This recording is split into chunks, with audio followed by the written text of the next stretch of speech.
जोड़ा प्रेस पक्षर जोड़ा पौरपालिका अंतर्गत 9 नंबर वार्ड स्थित गोप महंती बस्ती रे असहाय व्यक्ति माननकु कंबल बंटन करा जायछि।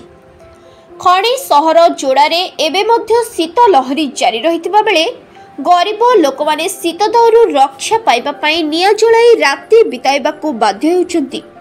एहाकु लक्ष्य रे रखी जोड़ा प्रेस पक्षरु एभली पदक्षेप निया जायतिबा बेले एथिरे प्राय 200 लोक उपकृत होई परिछन्ति।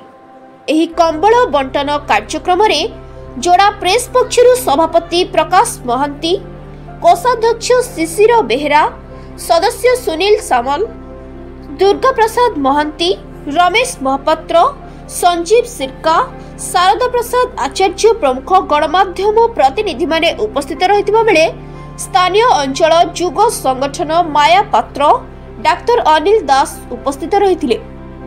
जोड़ारू रमेश चंद्र महापात्रଙ୍କ रिपोर्ट संघर्ष टीवी।